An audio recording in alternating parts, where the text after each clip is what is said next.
Vale, gracias.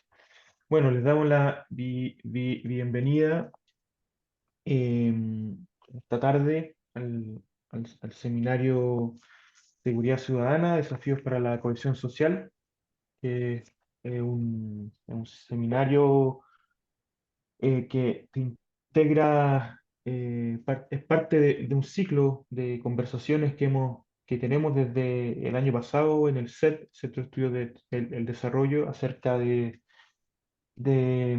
varios temas, de varias problemáticas, varios desafíos de nuestro país que hemos englobado en torno al- a la legitimidad, a la cohesión y al pacto social, ¿cierto? Hoy día, en estos meses, nos encontramos conversando justamente también sobre nuestro pacto social. Entonces, este es un ciclo que hemos pensado justamente para ir analizando, conociendo la opinión, la experiencia, las investigaciones de profesores, de investigadores acerca de distintos temas. Em, les puedo contar, o sea, a modo de introducción, que hemos conversado sobre expectativas de cambio social, sobre desigualdades, cohesión social y ciclo político, sobre nuevo pacto social, sobre autoridad y poder, cohesión social y territorio, sobre contrato social, también nos acompañó Alfredo Joignan con el lanzamiento de su libro El juego político, una sociología crítica del campo político, y también el informe del Instituto Internacional para la Democracia y Asistencia Electoral sobre el estado de la democracia. Entonces, estamos alimentando la conversación pública acerca de diferentes desafíos que tenemos digamos, en nuestro país. A nombre de Claudio Pérez, director del SET, también ha querido mandar un saludo a todos y todas las presentes, a los expositores, por supuesto.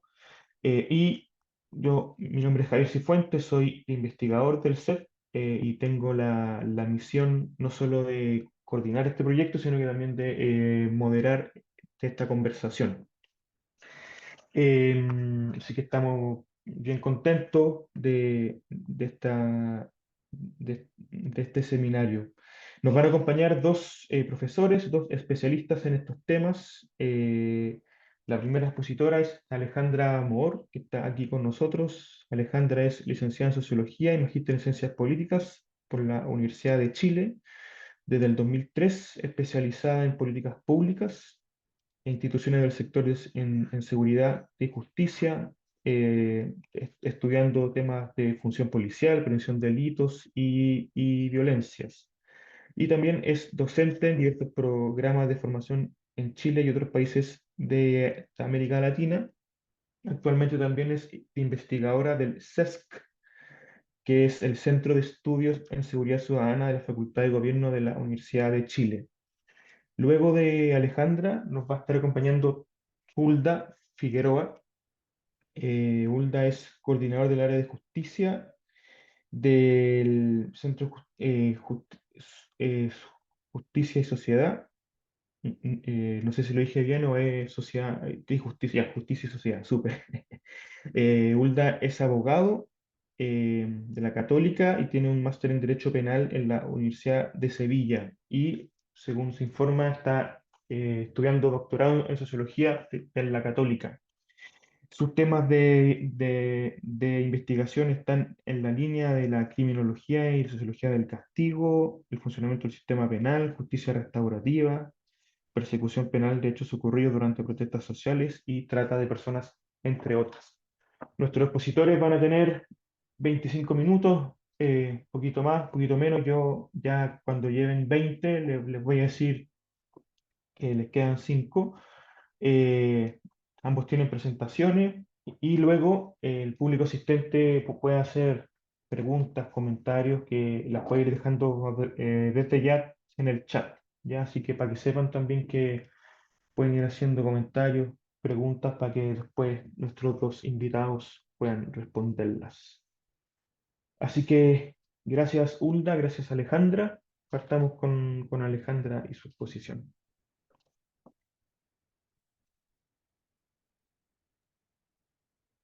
Bueno, muchas gracias Javier por la presentación, muchas gracias al CEP por la invitación y un saludo de buenas tardes para todos y todas ahí, quienes nos acompañan y quienes nos van a ver en diferido en un futuro inmediato o vaya a saber cuándo todavía va a estar ahí en la arqueología del Internet.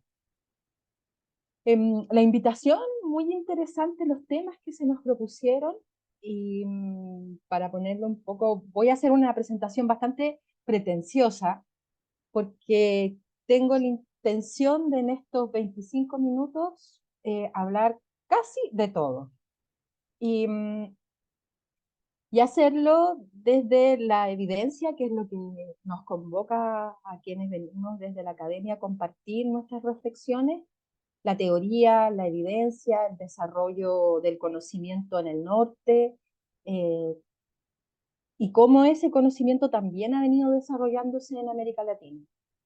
Entonces voy a hablarles de seguridad ciudadana, cohesión social y legitimidad. Y estos dos últimos desde la perspectiva de los problemas de seguridad.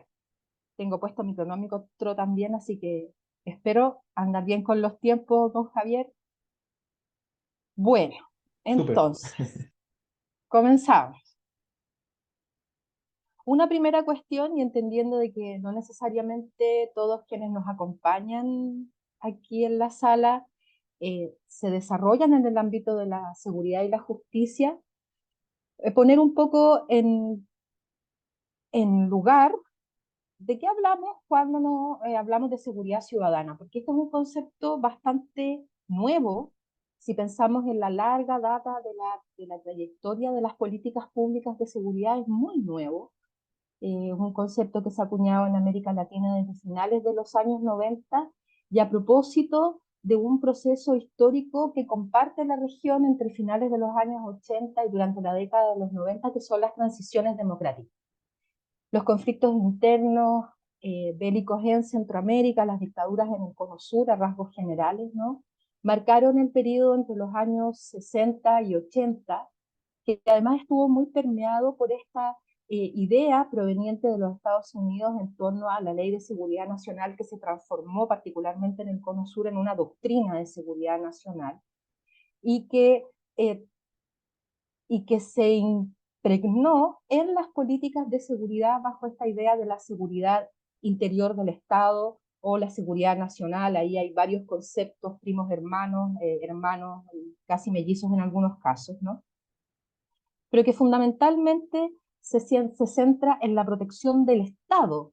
Las organizaciones de seguridad, las policías particularmente, tienden a aproximarse más aún de lo que en el caso latinoamericano ya estaban, a las Fuerzas Armadas para proteger al Estado de este enemigo que ya no solo está fuera de las fronteras, como se plantea en la Ley de Seguridad Nacional, sino también al interior de ellas. Y nuestro país, Chile, no es exento, sino muy por el contrario, va a, a trascender esta idea de la seguridad interior, de la seguridad nacional y de la protección del Estado a sus cuerpos de seguridad de manera muy potente, con una politización importante de las instituciones policiales, particularmente la de Carabineros de Chile, que la máxima expresión de esa politización es el hacerse parte, ¿no?, de la Junta de Gobierno posterior al golpe cívico-militar.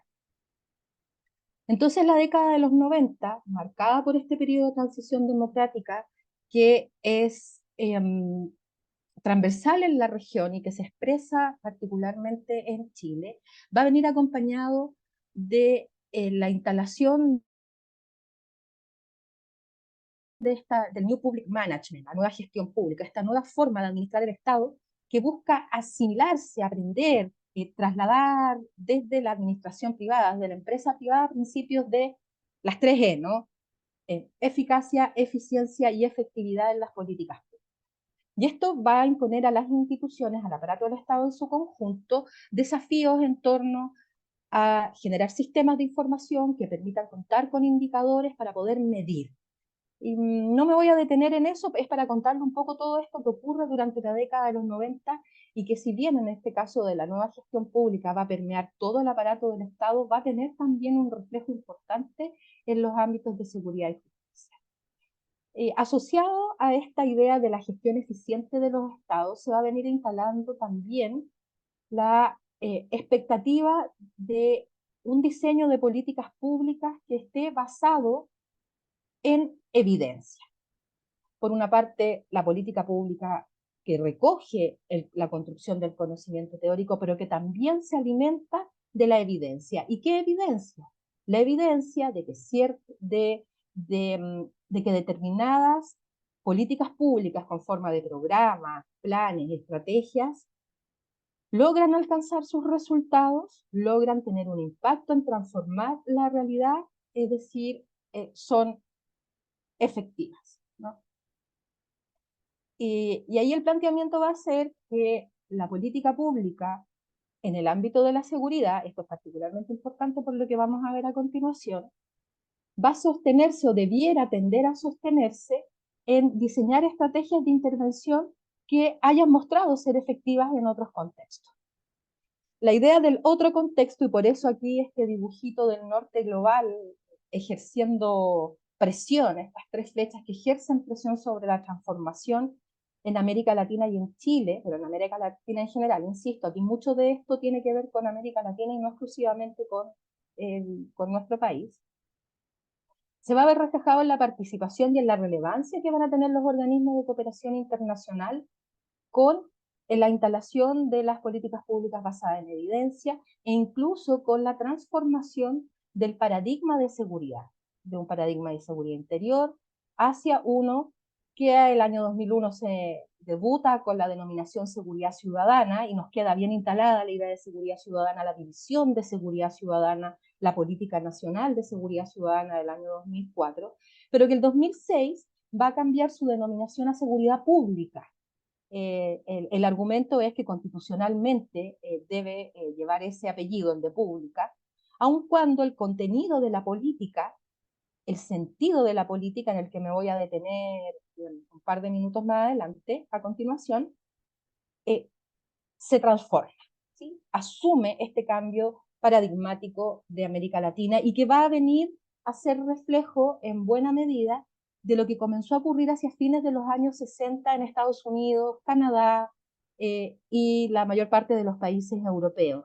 Y es que ante el sostenido incremento de la violencia criminal, los estados reconocen que no están, se reconocen perplejos. Estamos haciendo esto, metemos más recursos a las policías, les damos más facultades a las policías, sin embargo, la criminalidad no aminora. Muy por el contrario, parecía ser que esta aumentaba. Entonces, sucesivamente, Estados Unidos en el 68, luego Inglaterra, años a los 70, Holanda, etcétera, van a configurar comisiones especializadas para que analicen la situación y estas comisiones van a tomar los aprendizajes de la teoría y van a convocar a los gobiernos a transformar el estilo de la política pública. Se va a ampliar la gama de políticas públicas bajo el espectro de la seguridad, ya no solo el delito y el delincuente, sino el temor, la violencia y las víctimas, ¿no? Y por lo tanto las estrategias van a cambiar. Entonces tenemos una política tradicional de seguridad, 200 años más o menos de políticas de seguridad que estaban centradas en el aparato reactivo del Estado, las policías, el sistema de justicia, el sistema penitenciario, que actuaban un poco por impulso, ¿no? La policía debe hacer patrullaje, debe detener delincuentes y ponerlos a disposición, el sistema de justicia procesa y el penitenciario hace efectivo el cumplimiento de la sentencia. Entonces, toda esta política pública en el ámbito de la seguridad y sus propias instituciones funcionaban bastante alejados de las personas, ¿no? Salvo aquellos que focalizadamente eran intervenidos, puesto que cometían algún delito o eran víctimas de él.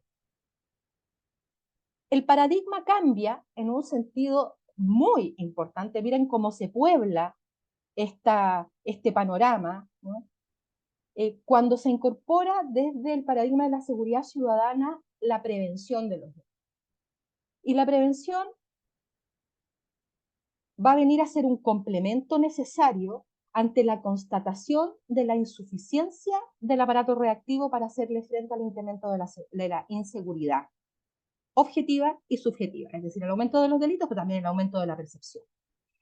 Y van a converger aquí entonces ya no solo estas organizaciones tradicionales, la policía, el tema de justicia, etcétera, sino que vamos a empezar a convocar a otros sectores del aparato del Estado, educación, salud, vivienda, etcétera. Pero además va a debutar, a imagen y semejanza de lo que ocurre en Europa particularmente, va a debutar el gobierno local con un rol preponderante. En países tan centralizados como el nuestro, en general se trata de una transferencia de recursos y de oferta programática desde el nivel central hacia los gobiernos locales. Sin embargo, pese a esta limitación, es muy interesante cómo la diversidad, la ciudadanía, lo comunitario cobra un valor desde esta perspectiva, de este enfoque de seguridad ciudadana, que también va a estar fuertemente permeado por el enfoque de derechos y la transversalización de los derechos humanos en las políticas públicas. Entonces vamos a estar frente a una nueva forma de gobernanza de la seguridad. El Consejo Comunal de Seguridad Pública, el regional, el nacional, dan cuenta de esta nueva forma de distribuir el poder respecto de las decisiones en torno a la seguridad, a las políticas públicas en torno a la seguridad. Quedémonos un rato con esta comunidad que se vuelve de pronto un actor sumamente relevante en las políticas públicas en el ámbito de la seguridad ciudadana, aun cuando se denomine seguridad pública, el paradigma sigue siendo el mismo.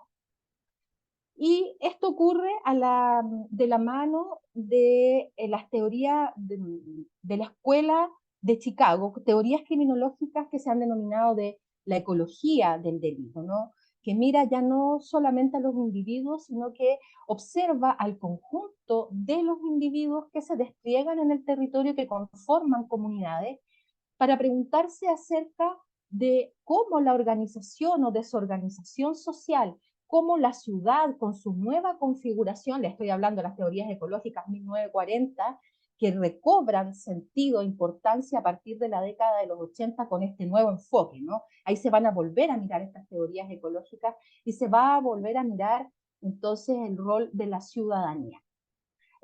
Sampson es uno de los más importantes exponentes de esta corriente de pensamiento y ha desarrollado muchísima investigación en estos 40 años, mucha evidencia empírica para los países del norte. Entonces el CES, el Centro de Estudios de Seguridad Ciudadana de la Facultad de Gobierno de la Universidad de Chile, va a tomar toda esta construcción teórica y toda esta herramientas metodológicas para hacer un estudio en América Latina en el que trabajamos con 3 ciudades capitales, Bogotá, Lima y Santiago, específicamente con barrios que en el lenguaje de Sampson se denominan de alta concentración de desventajas sociales y económicas, ¿no? Y que en lo material corresponde a barrios que en promedio tienen niveles socioeconómicos en nomenclatura nacional de los estratos E, D y C3. Entonces, fuimos a hacer esta investigación con metodologías cuantitativas, aplicamos una encuesta en 91 barrios, hicimos estudios también cualitativos para estudiar esta cohesión social. En términos de la definición teórica, vamos a decir que la cohesión social es el grado en qué medida existe confianza mutua, solidaridad y valores compartidos entre los miembros de una comunidad. Esa es la definición más o menos consensuada, y por eso les digo desde Sampson, para entender la cohesión social desde la perspectiva de las teorías ecológicas que miran el delito y la violencia. Entonces lo que nos muestra la tabla abajo es cómo a través de estos 5 indicadores, que son preguntas en una encuesta, se construye una escala de cohesión social, ¿sí? Entonces vamos a transformar este concepto abstracto en una unidad medible y vamos a configurar una escala de cohesión social. Y esta escala de cohesión social, que se mide con estas 5 preguntas que les señalo ahí en la tabla, ustedes pueden ver cómo se comportan los resultados. Para mostrarles un ejemplo, el 47,7% de los vecinos y vecinas entrevistados en los barrios de Santiago consideraron que su barrio es muy unido. Están de acuerdo o muy de acuerdo en que su barrio es muy unido. Entonces esto nos habla de un recurso comunitario muy importante que actúa como factor protector ante la violencia criminal. ¿Y cómo sabemos que actúa como factor protector ante la violencia criminal? No se asusten con esta tabla horrorosa, el dibujito del costado les hace un resumen sencillo. Cuando miramos estos resultados de regresiones, lo que tenemos que mirar son los números que tienen el asterisco al costado. 2 asteriscos significa que es muy buena estadísticamente la asociación, y luego nos interesa el valor de la asociación. Si no tiene asterisco, significa que el número no significa nada. No hay significación estable. Observen entonces cómo la cohesión social permite explicar, contribuye a explicar, al menos parcialmente, la concentración de violencia criminal contra las personas y contra la propiedad en los barrios estudiados. ¿Sí? La otra variable importante también es el apego de los vecinos al barrio, cuán identificados se sienten con su barrio. Entonces vamos a decir que a mayor cohesión social existe una menor probabilidad de presencia de violencia, tanto interpersonal, violencia contra las personas, violencia delictiva contra las personas, como contra la propiedad. Y esto es muy relevante cuando pensamos estrategias de intervención. Si ustedes conocen, por ejemplo, en la trayectoria de las intervenciones territoriales del Estado chileno, el Comuna Segura, luego el Fondo de Apoyo a la Gestión Municipal, y ahora lo que busca hacer la participación de representantes de la sociedad civil en el Consejo Comunal, está muy vinculado a estos conjuntos teóricos que impulsan, potencian la cohesión social. La alarma comunitaria sirve más o menos, pero si esa la acompañamos de vecinos que se conocen, se colaboran, confían entre ellos, vamos a encontrar una estrategia protectora frente a la violencia criminal. Cosa que no ocurre con el control social informal en América Latina, pero eso será tarea de otro seminario, lo podremos conversar. Pero malamente podríamos decir que la seguridad, las condiciones de seguridad dependen de las comunidades, ¿verdad? Desde hace ya más de 2 siglos, las personas, los seres humanos, decidimos en este pacto social entregarle, delegar en una autoridad superior, ¿no? En esta institución, en este que hemos llamado Estado moderno, delegar la capacidad que tenemos de proveernos seguridad individualmente. Y le dijimos, señor Estado, aquí tiene mi voluntad y el poder, se lo entrego a usted. Entonces Weber va a definir el Estado moderno con esa distinción del uso legítimo de la fuerza. Solo el Estado puede utilizar la fuerza como medio para imponer, y ahí está la idea del poder, ¿no? La capacidad que tiene A de que B haga lo que A quiere.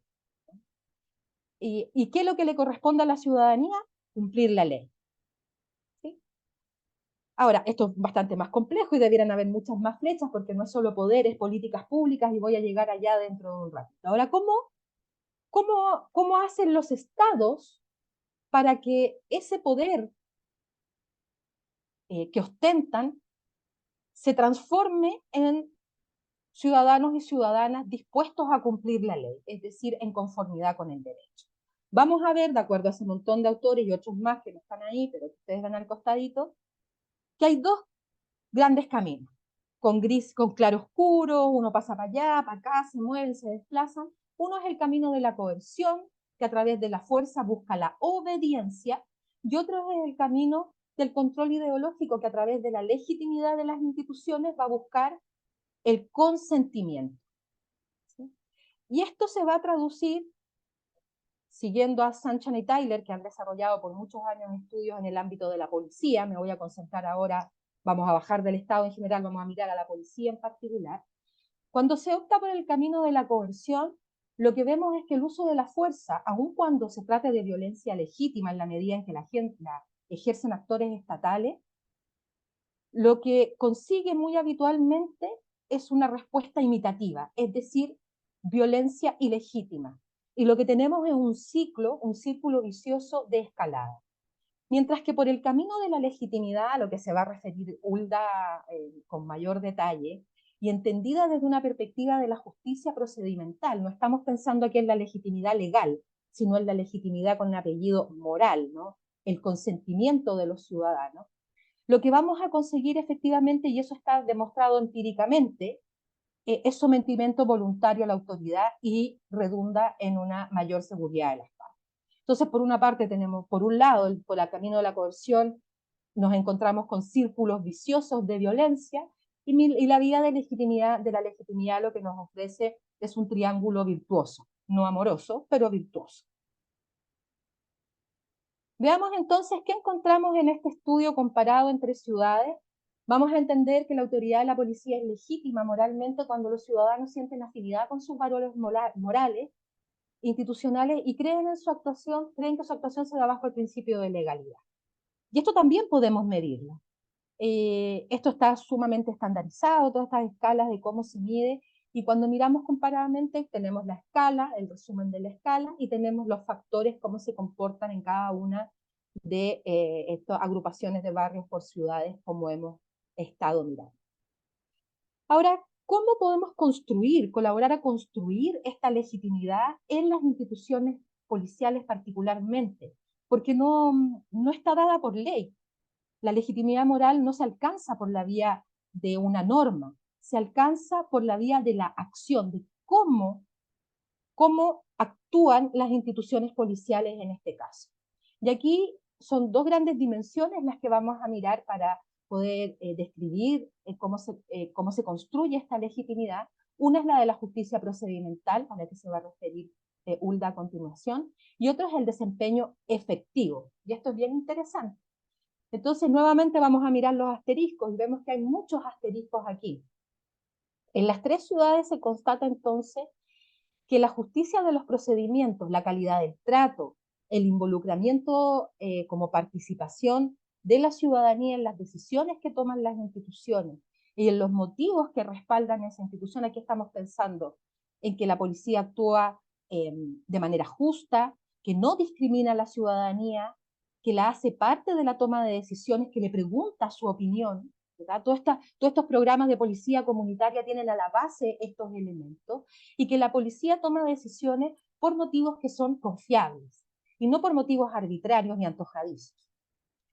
Y esto van a ser elementos fundamentales para la construcción de legitimidad de las instituciones policiales, que es a las que me estoy refiriendo en este caso. Pero también va a ser el desempeño, es decir, si la policía está cumpliendo con su trabajo. En este caso, medido en función de la evaluación sobre cómo la policía previene y controla el delito. En general, cuando vemos las evaluaciones de la policía, vemos que, y esta se desagrega, cómo evalúa usted la actuación de la policía ante catástrofe, cómo evalúa usted la actuación de la policía previniendo el delito, controlándolo, deteniendo los delincuentes, ¿no? Entonces, a esta vamos a hablar de un desempeño efectivo, diferenciándolo que tiene valores muchísimo más bajos, de la violencia percibida en los territorios. Entonces vemos cómo vamos construyendo desde el conocimiento que se ha edificado en el norte global, lo traemos a nuestras realidades latinoamericanas y vamos ajustando este conocimiento. Y decimos la justicia procedimental es importante, la calidad del trato es importante, también lo es el desempeño efectivo y cómo este es visto por parte de la ciudadanía. Entonces vamos a convenir en que comunidades cohesionadas e instituciones legítimas y efectivas avanzan en la construcción de paz. ¿Sí? No se trata necesariamente de más facultades ni de más recursos para las policías, sino de cómo estos se traducen en un adecuado desempeño y en un desempeño que tiene a las comunidades como sujetos de derecho a los que también se dedica con respeto, se dedica con un trato neutral, etcétera, etcétera. Y por esta vía, estas comunidades cohesionadas, que por sí mismas van a actuar como un factor protector, van a tener una disposición a cumplir la ley por convicción y no por miedo. ¿Y por qué esto es importante ya para ir cerrando, Javier? Esto es crucial cuando pensamos en la situación de los territorios. Esta es la forma más clara de evidenciar la importancia de comunidades cohesionadas, de un Estado presente con políticas públicas que van dirigidas a cumplir ese pacto social, ¿no? En el ámbito de la salud, la educación, el urbanismo, la vialidad, la conectividad, el acceso, etcétera. Pero cuando nos encontramos con barrios vulnerados, barrios que están privados de esta presencia estatal y de este cumplimiento del pacto social, que están segregados, aunque estén muy cerca del centro de la ciudad, y un caso icónico allí es el de la legua de emergencia, eh, cuando están al margen de las decisiones del bienestar, cuando están privados de derechos, pero además sumamos que las comunidades no están cohesionadas, sino que vemos desorganización social, barrios que se degradan, lo que va ocurriendo, y esto también está fuertemente documentado, es que se va cediendo terreno, se va cediendo espacio para la penetración de las organizaciones criminales. Y las comunidades terminan volviéndose en parte secuestradas y en parte funcionales a estas nuevas gobernanzas de los territorios que ya no están en manos del Estado, sino que están en manos de los mercados criminales, de las organizaciones criminales más pequeñas, más grandes, etcétera. Y el control ya no es ejercido por agentes estatales, ni siquiera por las comunidades, sino por la criminalidad. Y para terminar, un dato bastante fresco, eh, cuando analizamos algunas variables que podrían explicar la concentración de homicidios en el caso de la región metropolitana de Chile, vemos que la cohesión social actúa también como un factor protector frente a la acumulación de homicidios asociados a grupos organizados o pandillas y a los homicidios que están vinculados a actividades criminales. Allí donde hay menor cohesión social, podemos identificar una mayor concentración de homicidios asociados a grupos organizados o pandillas, y esto es un estudio que está todavía sin publicar siquiera, y esto nos reafirma esta convicción de la importancia de la cohesión social y de la calidad del trato desde la perspectiva de la justicia procedimental de parte de las instituciones. Muchas gracias.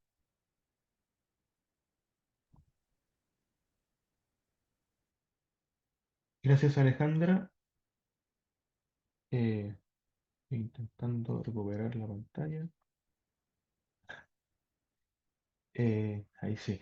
Eh, Súper, súper interesante tu pretenciosa presentación. Yo creo que cumplió con varios, ¿cierto?, de los objetivos de este seminario, y también mucho gráfico que ayuda a representar, ¿cierto?, ciertas relaciones, ciertas articulaciones, ciertos poderes que están en juego para personas que generalmente, como yo, que no estamos quizás continuamente en esta discusión. Entonces, muy buena presentación. Ya, quienes quieran dejar alguna pregunta, comentario para Alejandra, lo puede hacer para que ella, después de la siguiente ronda, lo pueda responder. Le doy la palabra y te agradezco también el respeto al horario, ¿cierto? Para que ahí Hulda también quede la invitación. Así que adelante, Hulda, con tu presentación. Muchas Por gracias. supuesto, muchas gracias, Javier. Gracias a todos y todas quienes nos acompañan el día de hoy. Gracias por de pronto por la invitación al Centro de Estudios del Desarrollo. Para mí siempre es un agrado y un encanto poder estar compartiendo foro con Alejandra. Así que también van los agradecimientos por tu presentación. Yo les vengo a mostrar quizá una vereda diferente de un mismo asunto, digamos, o otro lado de la misma moneda, porque de lo que yo les quiero hablar y es lo que le da el título a mi presentación, que si se pone a pantalla completa, mejor para nosotros. Perdón, ahí sí. Mi presentación tiene como título Trato justo en el proceso penal. Esas son las dos ideas fundamentales de las cuales les quiero hablar. Pero básicamente busco, o lo que aspiro es a poder hilar tres conceptos que normalmente no se suelen representar uno al lado del otro, o que no se suele tener, incluso entre quienes nos dedicamos a estos temas, ¿no es cierto?, el estudio de la criminología y la justicia penal, poner juntos sobre la mesa, que son los temas de justicia penal, legitimidad y seguridad pública, ¿no? Comúnmente existe una tendencia errada, a mi juicio, ¿no es cierto?, de creer que la seguridad pública va por un lado, ¿no es cierto?, y que tiene que ver, y que en parte es cierto, ¿no es cierto?, con la prevención de los delitos, ¿no es cierto?, con disuadir la criminalidad, y una vez que ocurre el delito, entonces, bueno, esto es un tema de la justicia penal, y entonces la justicia penal, es cierto, llega tarde respecto de la comisión del delito, pero no tiene nada que ver o no tiene relación con la seguridad pública, ¿no? Y es muy común cuando uno habla con operadores de la justicia penal, para quienes están menos relacionados, y algo lo había mencionado Alejandra, ¿no es cierto?, con policías, fiscales, jueces, defensores, decir, no, yo la verdad, por ejemplo, fiscal, yo persigo los delitos, ¿no es cierto?, pero yo no tengo ningún rol en materia de prevención del delito, lo mío no es la seguridad pública, ¿no es cierto?, lo mío es, ¿no es cierto?, impartir justicia penal en el caso de los jueces, ¿no es cierto?, o asegurar el debido proceso en el caso de los defensores, ¿no? Y entonces yo les quiero plantear una línea argumental donde a partir de la idea de trato justo que ha sido elaborada en la criminología, ¿verdad? Es posible establecer un vínculo en virtud del cual, aspirando a mejores niveles de trato dentro de las instituciones de la justicia penal y con ello potenciando, ¿verdad?, la idea de legitimidad, se puede transformar, ¿no es cierto?, a la justicia penal, a las instituciones de la justicia penal en órganos que también jueguen un rol y que colaboren a mejorar los niveles de seguridad pública y a disminuir la inseguridad tanto en su sentido objetivo, la victimización, ¿no es cierto?, como la percepción de inseguridad. Entonces, brevemente, especialmente para quienes no están familiarizados con estos conceptos teóricos, pero de manera muy superficial, ¿qué es esto que ya enunciaba Alejandra de justicia procedimental y de trato justo, ¿verdad? Para quienes vengan del campo de las ciencias sociales, ¿no es cierto?, tendrán muy en la cabeza esta idea muy clásica de legitimidad de Max Weber, ¿no es cierto?, entendida como la confianza en la legalidad de los mandatos y en la autoridad de quien lo emite, ¿no es cierto?, este doble componente, ¿verdad?, pero que se radica siempre en la idea de confianza y autoridad, ¿no es cierto?, y entonces cuyo rol sería facilitar el cumplimiento de las normas, ¿cierto? Y entonces eso permite distinguir las ideas de legitimidad de la idea de legalidad, ¿cierto? Es cierto que la justicia penal, que las instituciones penales deben actuar bajo la legalidad formal, en un sentido formal, ¿no es cierto? Pero, entre otras razones, eso tienen que hacerlo, ¿verdad?, para generar confianza y aumentar las probabilidades de obediencia, consentimiento, ¿no es cierto?, de que las personas adecúen su comportamiento conforme a la ley, ¿no? El cumplir con la legalidad tiene un rol también en función de generar legitimidad y adherencia de las personas hacia las normas, ¿no? Ahora, el punto acá, teóricamente, es que los ciudadanos, cualquiera de nosotros, ¿verdad? Incluso quienes tenemos estudios, ¿verdad?, formales en derecho, normalmente carecemos de las herramientas para valorar correctamente la legalidad de las prácticas cotidianas de los agentes del sistema penal. O sea, dicho en concreto, si uno ve un policía en la calle, ciudadano común ve un policía en la calle, difícilmente puede valorar si ese policía está actuando en un sentido técnico jurídico, ¿no es cierto?, conforme al artículo no sé cuánto del código no sé qué, ¿cierto? Lo que uno percibe respecto de la justicia penal de fiscales, policías, defensores, jueces, etcétera, según se plantea teóricamente, entre otros autores, por Tom Tyler o por Nagin y Telep, es esta idea del trato justo, del fairness, ¿verdad?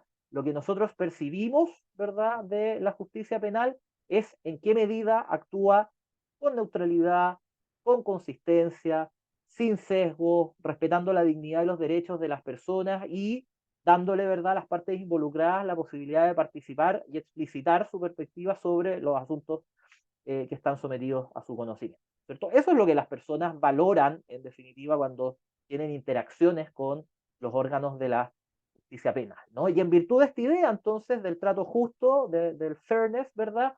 Se elabora esto un poco como cadena, ¿no es cierto?, donde, hipotética, donde lo que se plantea es que en la medida que los operadores dan un trato procesalmente justo a víctimas, testigos o imputados, ¿no es cierto?, lo que está mediado por que estos actores perciban que se los trata con dignidad, con confianza, con neutralidad, que se les permite participar, se incrementa la legitimidad, ¿no es cierto?, la confianza de las personas en las instituciones y a través de eso entonces mejoran los niveles sociales agregados de cumplimiento de la ley, ¿no? Y entonces por esa vía, bajo este marco teórico, ¿verdad?, promover la idea de trato justo en las instituciones penales puede, ¿verdad?, también ser un aporte, ¿verdad?, y reforzar por vía de la legitimidad, de la cohesión social, ¿verdad?, el cumplimiento de las normas jurídicas. Entonces, brevemente, antes de entrar a mostrarles algunos datos, muchos de ustedes conocerán, estos son datos de la encuesta CEP del Centro de Estudios Públicos, que entre sus múltiples preguntas, ¿no es cierto?, tiene una pregunta de confianza de las personas en las instituciones en Chile, ¿no? Entonces, yo les traigo estos datos para quienes no los conozcan, simplemente para mostrarles que del año 2015 a la fecha, ¿no es cierto? El gráfico de la izquierda muestra datos de 2015 a 2021, en el de la derecha datos más recientes, ¿no es cierto? La confianza de las personas en las instituciones de la justicia penal, al menos en el periodo pre-estallido, ¿no es cierto? Y en los años inmediatamente posteriores al estallido social 2019, venían a la baja. Si uno ve la confianza, aquí no sé si ustedes ven el cursor, pero la flecha más hacia la izquierda, en la policía de investigaciones, en carabineros, ¿no es cierto?, que eran instituciones a las que históricamente les iba mejor en los indicadores de confianza, se desploma, ¿no es cierto?, y instituciones como el Ministerio Público, los tribunales de justicia, caen de niveles que ya históricamente eran bajos, ¿cierto?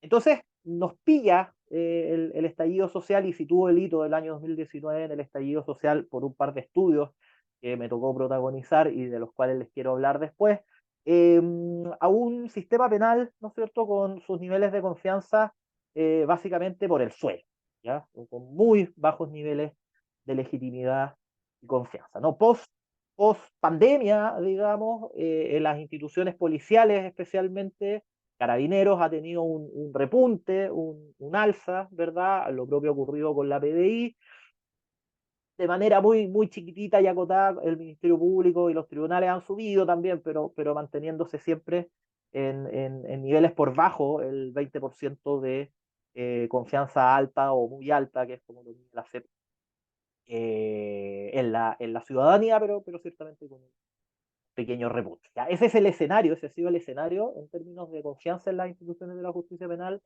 durante la última década. ¿Ya?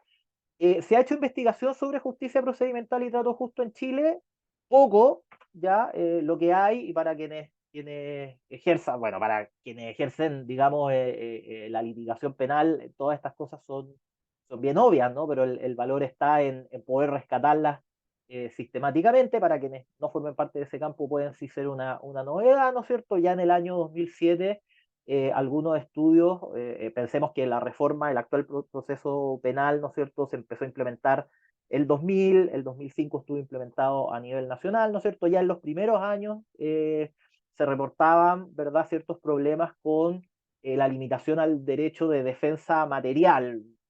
Términos conceptuales técnicos, sin entrar a profundizar mucho, se distingue entre la defensa en un sentido formal, ¿no es cierto? O sea, la capacidad de las personas de tener un abogado defensor, ¿no es cierto?, pagado por el Estado, incluso si no lo tienen, con lo cual no ha habido nunca ningún problema en Chile. Los problemas más bien que se reportaban en este estudio eran en términos de defensa material, ¿no es cierto?, en términos de, por ejemplo, el defensor tiene poco tiempo para entrevistarse con los imputados, ¿no es cierto? O tiene dificultades para acceder a donde está, o el lugar donde se realiza la entrevista no tiene las condiciones de privacidad suficientes, ¿ya?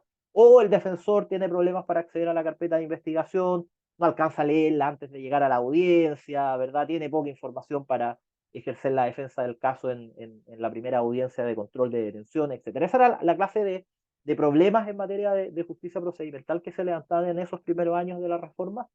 Ya 10 años después, el Centro de Estudios de Justicia de las Américas, en un estudio bien grande que evalúa a 15 años de implementación de la reforma procesal penal, cómo estaba funcionando el sistema, levanta dos problemas, levanta varios, digamos, pero los que tienen que ver con justicia procedimental y trato justo. Uno, el bajo nivel de declaraciones judiciales de ilegalidad de la detención, para quienes no estén familiarizados, ¿no es cierto? El procedimiento, en términos muy sencillos, penal, cuando hay una detención, consiste en que dentro de las 24 horas siguientes de la detención la persona es llevada a un tribunal, ¿no es cierto? Se ven las condiciones en las que fue detenida, la detención puede ser declarada legal o ilegal. Después sigue el resto de la formulación de los cargos y el resto del procedimiento. ¿Cierto?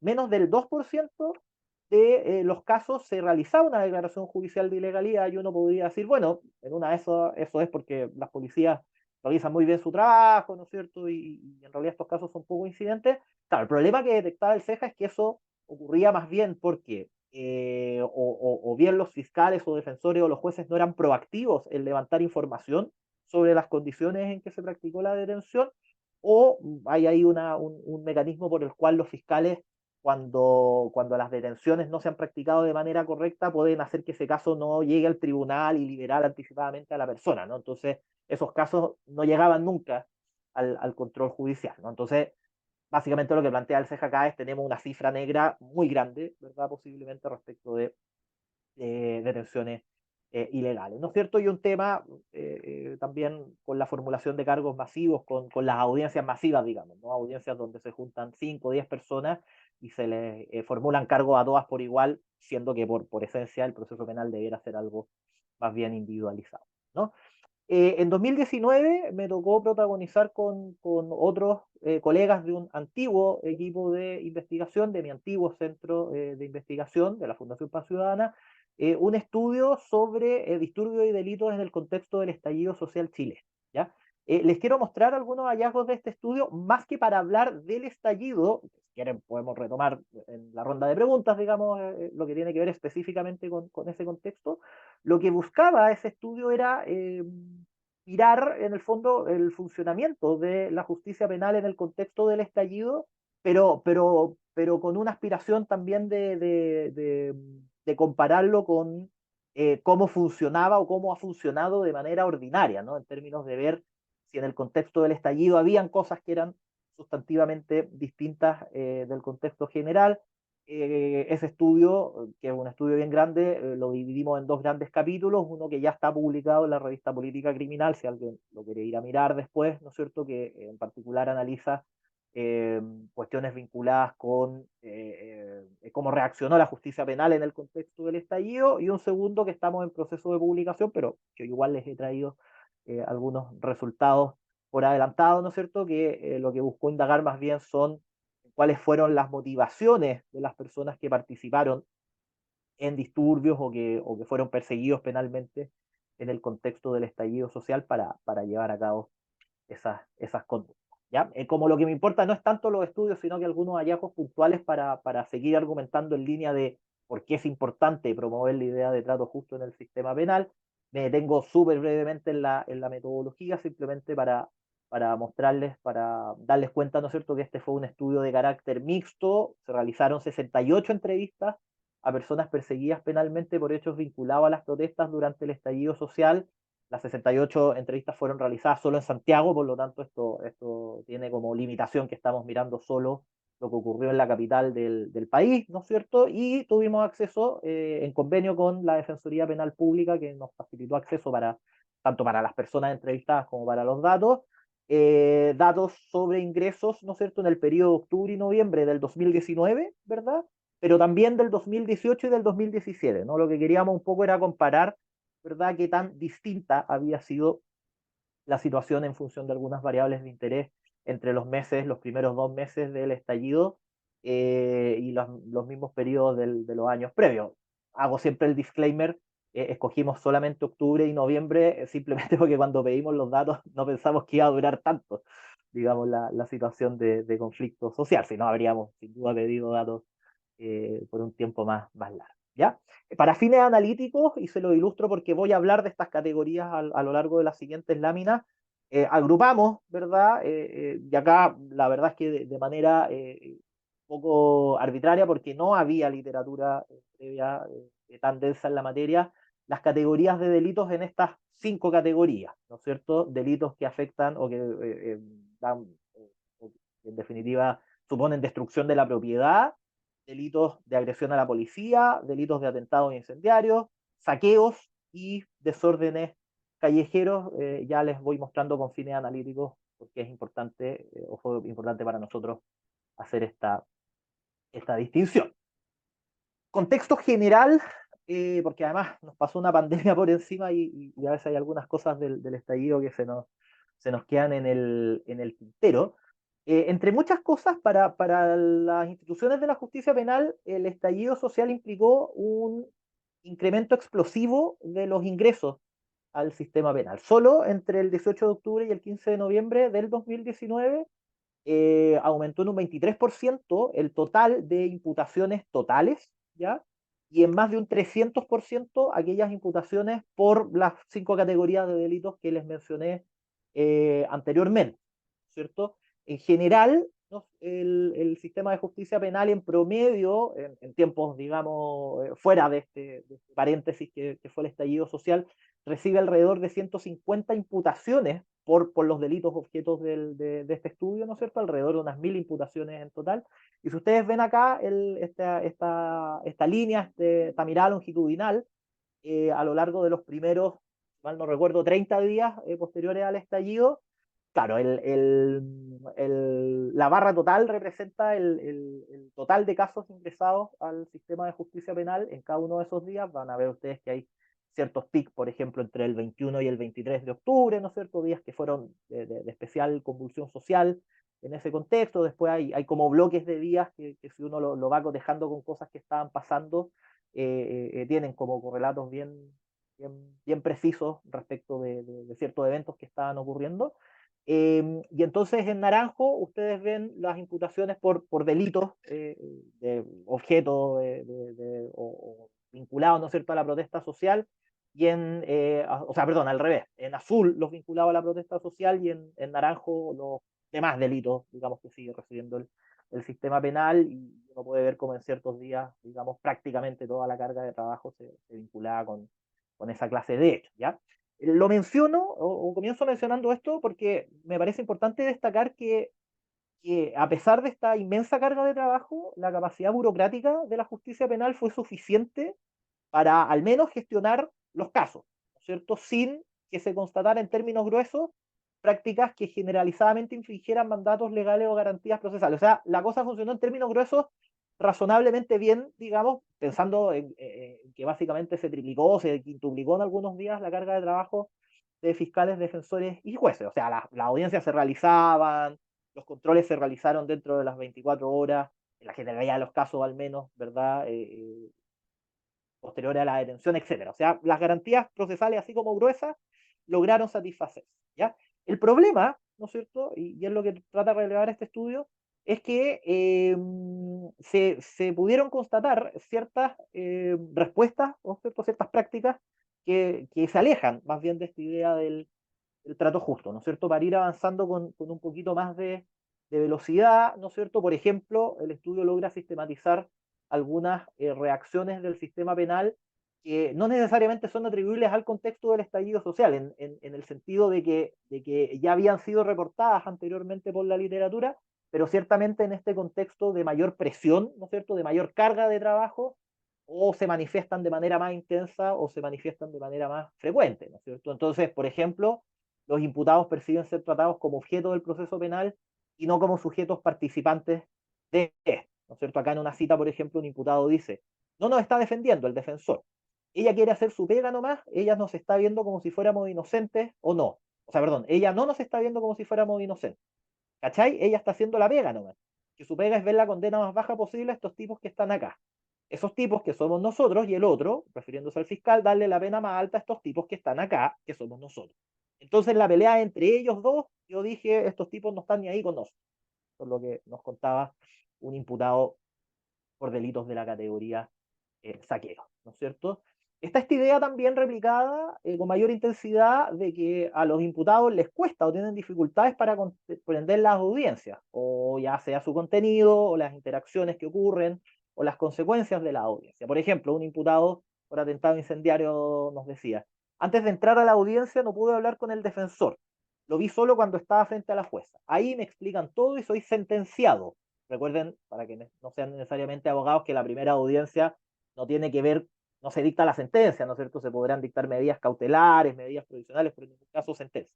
Y le pregunto qué significa esto y me dice que pasó a la cárcel, en prisión preventiva, ¿no es cierto? Pero él cree que está siendo condenado. Y yo quedo como sin entender nada. Bueno, y un par más de referencias sobre la misma idea que en virtud del tiempo voy a omitir, ¿no es cierto? Pero además se constató un incremento en la probabilidad de que las detenciones fueran declaradas como ilegales, ¿ya? Les decía yo, en tiempos normales, menos del 2% de las detenciones se declaran ilegales si uno ve solo los delitos en el contexto de la protesta en tiempos distintos es un poco más alto, ¿no es cierto? Pero esto se dispara y si uno solo ve los delitos objeto de estudio, las declaraciones de ilegalidad subieron hasta casi el 8%, ¿ya? Eh, con distintos niveles de desagregación según los tipos de delito, pero lo relevante acá es que no es que, y eso nosotros lo pudimos observar, ¿no es cierto?, yendo a ver audiencias, no es que los fiscales o los defensores alegaran más detenciones, ¿no es cierto?, sino que esto simplemente se explicaba, ¿no es cierto?, por un flujo mayor de casos donde las detenciones no eran practicadas de manera adecuada, ¿no es cierto? Esto no tiene necesariamente que ver con temas de legitimidad o de trato, así que me lo voy a saltar. Lo que sí quiero destacar, porque ya estoy llegando casi al final del tiempo y por lo tanto voy a ir terminando mi presentación, es que en otra de las dimensiones del estudio, ¿no es cierto? En el otro estudio que derivó de este levantamiento, el de las motivaciones, eh, hay una situación que es muy interesante y que se vinculaba bastante con cosas que planteaba Alejandra, que tiene que ver con dos cosas. Uno, cuando uno mira la literatura, los estudios que se han hecho principalmente en contextos de protestas sociales en Francia o en Inglaterra, ¿no es cierto?, de las diversas motivaciones, de las diversas razones que impulsan a las personas a, qué sé yo, a hacer barricadas o a tener interacciones violentas con las policías, uno de ellas justamente es la percepción del abuso policial, ¿no? Ya sea porque ocurre algún hecho, ¿no es cierto?, de abuso policial que motiva las manifestaciones o, como ocurrió más bien en el caso chileno, y ya les muestro evidencia al respecto, porque en el contexto de las manifestaciones se van produciendo interacciones violentas y situaciones de abuso por parte de las policías. En cualquiera de los dos casos, ya sea porque encienda la llama o porque potencie, ¿no es cierto?, la situación de conflicto, el que las personas perciban que las policías no los tratan de manera adecuada, ¿no es cierto?, o cometen abusos, es un factor que las motiva a protagonizar hechos violentos. Ya en el contexto de este estudio, ¿no es cierto?, nosotros hicimos un análisis en relación a las distintas motivaciones y facilitadores de acciones, en particular de agresión o daño, porque en el caso de los saqueos, la verdad es que, o sea, también lo analizamos, pero me refiero a que no vimos que se manifestara este elemento de abuso policial como una motivación, digamos, importante para esa clase de hechos. Sí, las acciones de agresión y daño, simplemente les traigo acá una cita respecto de una persona que ilustra esta situación, ¿no es cierto? Él decía, obviamente todo nace de un movimiento social que ya está aburrido de todo el robo, de toda la desigualdad que hay en el país, de toda la mala educación, de la mala salud, de la mala pensión que tenemos, dando cuenta un poco de las motivaciones más de naturaleza política, de injusticia social, ¿no es cierto? Y más que nada, agrega él, yo creo que toda la gente que va a protestar y a tirar cosas se ha vuelto más fuerte y más agresiva por las cuestiones de la gente que ha caído, ¿no? Y aquí viene el tema de la motivación vinculada con el abuso policial, por las cuestiones de la gente que ha caído, por la gente que ha perdido los ojos, que ha muerto y que ha sido torturada, ¿no es cierto? Uno de los hallazgos más relevantes de este estudio tiene que ver con lo siguiente, ¿no? Con, con el constatar que la dinámica del estallido social, en definitiva, supuso una dinámica o una identidad social más bien dinámica, ¿no es cierto?, de personas que en un comienzo eran impulsadas a participar de estos eventos por razones, como graficaba la cita previa, ¿no es cierto?, vinculadas a derechos sociales, a motivaciones políticas, ¿no es cierto?, de cambio social, ¿verdad? Y esa motivación fue transmutando progresivamente a una motivación, ¿no es cierto?, a una rabia generada por las situaciones de abusos policiales como motivadores. Yo les traía acá, voy a dejar solamente proyectado para no abusar del tiempo, con algunas propuestas en materia de política pública para hacerle frente, ¿no es cierto?, a estas situaciones de trato justo, para promover el trato justo en la justicia penal. Lo dejo proyectado porque como sé que esto se está grabando, ¿no es cierto?, si alguien después lo quiere leer con más detalle, va al video, ¿verdad? Y cualquier, obviamente, pregunta, consulta al respecto, o la tenemos acá, o vamos, me puede escribir a mi correo electrónico, y según mi registro me quedan 7 segundos, así que doy por terminada mi intervención. Muchas gracias, Javier, y a Gracias, todos los Ulda. que... Gracias. Si quieres, mientras vamos un poquito esperando preguntas, comentarios, si puedes poner tu última lámina con la promoción esa. ¿Esa? Dale. Sí, y si nos podéis también como contar un poquito más, promover Ya, acceso a información, sí. en Dale, dale. este bonus track que me está regalando Javier. No, a ver, ya, básicamente, y esto sí es una propuesta, porque como les comentaba, los estudios previos los hice con otro equipo de investigación, pero esto sí es una propuesta, digamos, que hemos ido generando desde Justicia y Sociedad UC, que es el centro del cual formo parte actualmente. Básicamente nuestra mirada tiene que ver con, uno, esta idea de promover el trato justo, o de concientizar sobre la necesidad de promover un trato justo en la justicia penal como un componente importante para la seguridad pública, ¿no? Como un componente importante basado teóricamente en todo lo que hablábamos anteriormente, y que puede tener dos bajadas, digamos, ¿no? O dos líneas de acción, ¿no? Una línea de acción que tiene que ver con la promoción en el acceso a la información, por ejemplo, hacia los imputados, potenciando, por ejemplo, el contacto temprano de los imputados en comisaría. Hay ya una serie de políticas o de estrategias en esta línea que está impulsando la Defensoría Penal Pública, ¿no es cierto?, pero que evidentemente habría que continuar potenciando y, por ejemplo, extendiéndola, sigo hacia abajo, palabra que me enseñó ayer la Ale en una conversación, el mono, hacia abajo, podría perfectamente replicarse a esa víctima y testigo, ¿cierto? ¿Cómo hacemos estrategias para contactar dentro del sistema penal tempranamente a las víctimas y a los testigos de los delitos, con cuestiones que en otro ámbito hoy día se usan de manera muy recurrente, ¿no es cierto? Por ejemplo, mediante plataformas digitales, ¿cierto? O sea, si yo soy víctima de un delito, perfectamente me podría llegar a mi celular, ¿verdad?, algún video, anuncio corto explicándome, bueno, usted como víctima tiene que hacer esto, puede hacer esto, estos son sus derechos, ¿no es cierto? Lo mismo respecto de los testigos, ¿no es cierto? Pensando en cápsulas informativas, utilizar cuestiones de esa naturaleza para difundir la información, ¿no es cierto? Lo propio respecto de estrategias de información, llamémoslo a la población general, no necesariamente a víctimas o testigos, ¿verdad? Por ejemplo, algo que siempre se nombra, es más o menos sencillo de hacer, mediante educación cívica. O sea, hasta el día de hoy, ¿cierto? Los jóvenes, bueno, y menos nosotros que ya tenemos más años, entienden muchas veces cuestiones bien básicas de la justicia penal, la diferencia entre un fiscal y un juez, ¿no es cierto? ¿Qué es el Ministerio Público? ¿Cuáles son sus roles institucionales? Si yo quiero denunciar, bueno, ¿a dónde voy? ¿No es cierto? Todas esas son cuestiones que se pueden abordar desde ya sea instancias de educación cívica, organizando charlas con organizaciones comunitarias, ¿no es cierto?, a través de medios de comunicación, de redes sociales. Allá hay una segunda línea estratégica que tiene que ver con derechamente promover estándares de trato hacia víctimas, testigos y imputados, ¿no es cierto? Desde la perspectiva de los imputados hay cuestiones que van desde, como también planteaba Alejandra hace unos instantes, con promover estrategias policiales de control del orden público con foco en la negociación, ¿no es cierto?, que pueden ir desde estrategias de policía más bien comunitaria hasta derechamente estrategias para controlar el orden público, ¿no es cierto?, donde no se entra derechamente, para plantearlo en términos bien burdos, con el guanaco, ¿verdad?, como primera estrategia, ¿no es cierto?, sino que se realizan otras cuestiones de carácter intermedio, ¿no es cierto?, hasta promover el uso de cámaras en los funcionarios policiales, ¿no es cierto? El uso de las cámaras en otros contextos ha mostrado no solo ser útil para levantar evidencia útil para la persecución penal, sino que justamente como un elemento disuasivo hacia policías que puedan, ¿no es cierto?, verse tentados a llevar a cabo prácticas de carácter abusivo, ¿no es cierto? Y de cara a víctimas o testigos, por ejemplo, y es algo que se hace curiosamente en otras áreas del derecho, pero poco en el derecho penal, ¿no es cierto?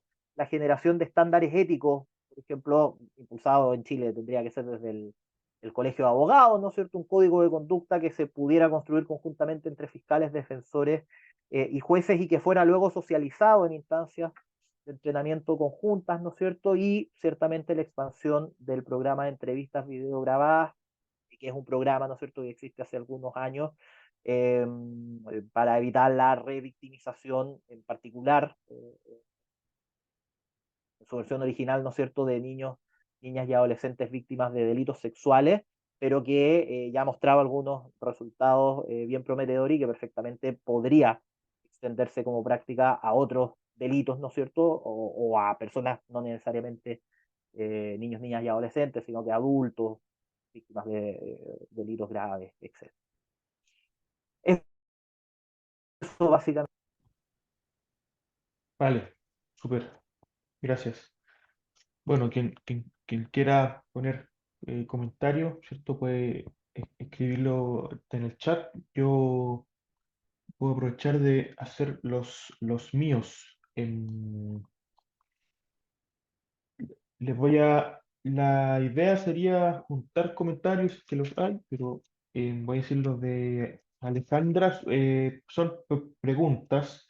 Me llamó la atención, Alejandra, las cifras que tú mostraste de Bogotá, Lima y Santiago, porque en general lo que uno tiende a pensar, según cierta evidencia, es que como que los índices de cohesión social en nuestros barrios son, o sea, quizás no son índices de cohesión social, pero que en los barrios la gente va a decir que el barrio no es unido, que el barrio no se conoce entre sí. De hecho, creo em, que María, no, fue Ignacio Cáceres del COES que mostró cifras que yo creo que estaban hacia la inversa. Entonces, eso es, a ustedes les llamó la atención eso. Claro, esto fue entre el 2014 y el 2017 si no me equivoco. Entonces, un poquito como, bueno, quizás en la situación comparada estamos mejor en eso que las otras ciudades o no. Em, y preguntarte también si es que existen, ¿cómo decirlo?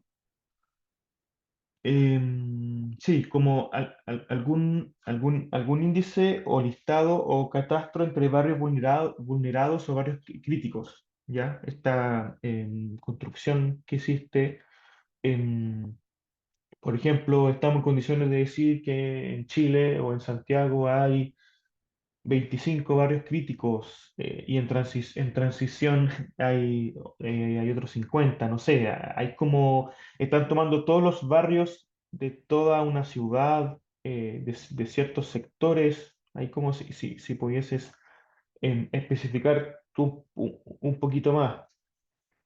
Para los dos, una pregunta para los dos también. Es con respecto a cómo abordar quizás más políticamente esta evidencia de que los delitos han bajado, pero cuando hay delito es más violento, ¿cierto? La ministra Toá ha sido bien como enfática y no solo la ministra, pero la tuvimos hace algún tiempo en el set y nos mostraba esto, que son cifras, entonces, ¿cómo? Porque la sensación de inseguridad está, ¿cierto? Entonces, ¿qué vuelta comunicacional, qué vuelta política se puede dar a que, o porque pareciera ser que no hay vuelta, o sea, como si los delitos son más violentos, las personas vamos a salir menos a la calle. Entonces, como si hay algunos buenos ejemplos, por así decirlo, en otras partes, no sé. Para Hulda, em, te pregunto si el trato justo se puede medir, por ejemplo. O sea, estas son ciertas prácticas, o sea, son como recomendaciones a un trato justo. Eso después se puede medir, se puede evaluar, porque justamente tú cuando me presentaste la importancia del trato justo, yo dije, chuta, aquí hay un tema, ¿cierto? El buen trato, la neutralidad, la consistencia, que no tenga sesgo, que pareciera ser también quizás alguna de las razones del propio estallido y de la injusticia social. Entonces, em, cómo se avanza en esas promociones de buen trato, de trato justo, etcétera? Y otra pregunta para ti, Ulda, respecto a las evasión masivas en el metro, pensando en que se están viviendo en la ciudad en estos días. En la tarde pasé por el metro en Providencia, estaba cerrado. em, y no lo vi dentro como de algunos de los elementos para el estallido. Entonces, eso cabe como un disturbio, no es un disturbio. Entonces, ¿cómo lo trabajaron? Porque el estallido partió de alguna manera con las llamadas a evasiones, pero sabemos que no es solo eso. Entonces, ¿cómo lo han ido trabajando y si has podido ver algo de las convocatorias de estos días que son parecidas o no hasta la del estallido? Quizá dejémoslo con esas preguntas para que las puedan contestar. Bueno, parto yo. Tal vez los datos que les compartió el colega del COE son datos para barrios en general. Aquí es bien importante, por eso la nota ahí abajo de la tablita, lo que les presenté hoy es un estudio específicamente en barrios con alta concentración de desventajas sociales y económicas, barrios empobrecidos, de los estratos que les mencionaba, C3, D y E, como promedio de las manzanas. Entonces eso puede hacer una diferencia. Puede hacer una diferencia y el hecho de que sea exclusivamente en el caso de Chile, de los datos de Chile, en Santiago, no en toda la región metropolitana siquiera. O sea, cuando nosotros comparamos datos de nuestra encuesta con datos equivalentes de instrumentos de cobertura nacional, hay brechas importantes. Entonces puede estar por ahí. Y, sí, yo creo que tenemos una idea instalada hace bastante tiempo de que hemos perdido nuestra capacidad de articularnos socialmente, que hemos abandonado los espacios públicos, pero, pero cuando aplicamos encuestas, ¿no? Y encuestas que tienen una metodología rigurosa, que son la selección aleatoria de manzanas, se distribuyen, el recorrido del encuestador sigue un patrón que está más o menos estandarizado, son encuestas cara a cara, con además un instrumento que se basa en instrumentos estandarizados que nosotros adaptamos a la realidad chilena. Y una cosa entonces podemos decir que es la impresión que tenemos y otra lo que las personas declaran cuando se las entrevista. Y cuando se les entrevista a las personas, o sea, no puedo discutirle a los datos que les presenté. Es eso, en Santiago se expresan niveles de cohesión más altos que en Lima y Bogotá. En los barrios estudiados fueron 25 barrios por ciudad, 25, 27 barrios por ciudad. Es un número importante, con una cantidad de encuestas también significativa. Y entonces yo me atrevo a decir que son metodológicamente datos sólidos, ¿sí? Mm, y bueno, las lógicas culturales de las ciudades son muy distintas. Por ejemplo, respecto de Lima, cómo se configura la ciudad de Lima, que es una ciudad enorme, muy extendida, es una ciudad más plana, digamos, en términos de que tiene menos construcciones en la altura, muy extendida hacia los conos, el cono norte y el cono sur, donde las personas que emergen de la migración campo-ciudad, de la migración desde las provincias hacia la capital y que se van instalando en los conos en función de mantenerse relativamente cerca de las personas que vienen de Chimbote del norte, están en un sector del cono y ahí se agrupan. Y donde los patrones, además de uso de la tierra, son muy distintos. Lo que ocurrió en Chile durante los 60 fundamentalmente, pero ya desde los 40 y 50, pero mucho durante la década de 60, que son estas tomas de terreno que luego se formalizan y que dan lugar a barrios, a poblaciones como La Victoria, por ejemplo, no son patrones de poblamiento comunes en otras ciudades, en otros países de América Latina, y que tienen implícita una sensación, uh, un grado de pertenencia, ¿no? Porque tú te organizaste para ir a tomar ese terreno, ¿no? Si pensamos un poco también lo que ocurre con algunas diferencias con cómo se ha constituido La Pintana, una comuna que no existía hasta los años 70, que fruto de las erradicaciones, que hay mucha organización posterior, ¿no?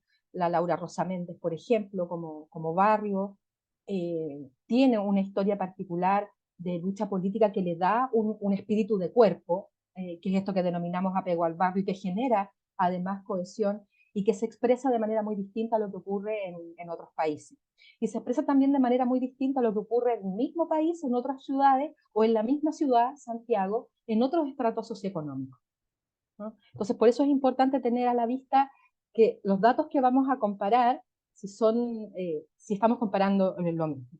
Sobre tu segunda pregunta respecto de los barrios vulnerados y los barrios críticos, esta es una distinción bien abundante en la literatura. En realidad, los barrios con alta concentración de desventajas sociales y económicas son determinados barrios, y por barrios críticos se entiende desde la literatura aquellos en los que la violencia criminal logra tener un cierto control del territorio y una cierta penetración del tejido social, ¿ya? La política pública en Chile desde el año 2001 viene viendo estos barrios y haciendo intervenciones, y en el camino se han diseñado diferentes instrumentales para poder clasificar a los barrios si están en una situación o en otra. Entonces, ¿hay números? Sí hay números, no me lo sé. Pero ¿cuántos, esos números, a qué corresponden, a qué categoría responden? Hay que ver con mucho detalle eh, qué variables se han considerado para su medición, ¿sí? Eh, Ahora, sin lugar a dudas, los procesos sociales que hemos vivido en los últimos años han llevado a una agudización de los problemas en torno a los barrios que concentran desventajas sociales, en torno a las condiciones de marginalidad simbólica y material también de esos barrios, ¿sí? Pensemos en cómo han proliferado las personas en situación de calle, las tomas de terreno irregulares y fenómenos que no conocíamos como el tráfico de tierra, que es muy común en Lima desde hace muchos años, pero que en Chile no conocíamos y que hoy, y digo Lima por poner un ejemplo a propósito del contraste, ¿no?, entre las ciudades que he presentado como parte del análisis, que son fenómenos que están comenzando a ocurrir en nuestro país y que sin duda van a tener algún impacto en estos datos, pero más relevante que eso, en las condiciones de vida de quienes habitan estos barrios y su entorno, ¿no? Y en el fondo cuando uno ofrece esta evidencia construida desde los estudios empíricos a los tomadores de decisiones, lo que está diciendo es, mira, aquí hay elementos sobre los que tenemos que poner atención, porque pueden jugar a nuestro favor en términos de avanzar, de colaborarnos en avanzar en construcción de paz, o pueden jugarnos en contra, como factores de riesgo, ¿no? Y la última pregunta, y más difícil: ¿cómo abordar políticamente, ¿no?, este incremento de la violencia asociada a los delitos? Yo te diría que lo primero que tenemos que mirar es que hemos atestiguado un incremento de la violencia en general, o como prefiero señalar, de las violencias, desde una perspectiva más desde Galton. Y la violencia interpersonal, la violencia para relacionarnos mucho antes de que se convierta en delito. Entonces, si estamos frente a una relegitimación, para usar el concepto de la violencia como un medio para resolver los conflictos, porque el Estado la utiliza como la herramienta principal para resolver los conflictos, la violencia, legítima en este caso porque son agentes estatales. Ulda también lo señalaba, ¿no? Cómo esta violencia de los agentes estatales en lo que redunda es en más violencia, las condiciones estructurales y las condiciones culturales que también se constituyen como violentas van a contribuir en la reproducción de estas, ¿no? Y cuando tú tratas de apagar el fuego con, como dice el dicho, no me acuerdo, eh, pero algo así, Con benzina, con benzina. con benzina, cuando tú quieres apagar gracias el fuego con benzina, lo que logras es avivarlo. Entonces la violencia no la podemos abordar desde la violencia estatal, por más legítima que sea, como única medida. Las instituciones de seguridad tienen que hacer uso de la fuerza, sí, efectivamente deben hacer uso de la fuerza, pero como última ratio. Tenemos un tremendo camino antes, y ahí yo creo que políticamente a lo que le hemos hecho el quite como sociedades, particularmente desde esta perspectiva política, es a trasladarnos desde la perspectiva del orden a la perspectiva del conflicto, ¿sí? Desde la perspectiva del control a la perspectiva de la gestión. ¿Sí? Cuando nosotros reconocemos que las sociedades son conflictivas, que el conflicto es inherente a las relaciones interpersonales, familiares, comunitarias y sociales, el Estado se debe proveer, y creo que esta es la respuesta política que debiéramos ver, el Estado se debe proveer de mecanismos que tiendan a la resolución pacífica de los conflictos. Y esto no lo estoy inventando yo, esto tiene décadas, ¿no? Ulda, que entre los temas que trabaja son los de justicia restaurativa, la justicia restaurativa se sostiene sobre esta idea de la gestión de un conflicto entre personas que tuvo una consecuencia delictiva, pero que ante todo es un conflicto, ¿no?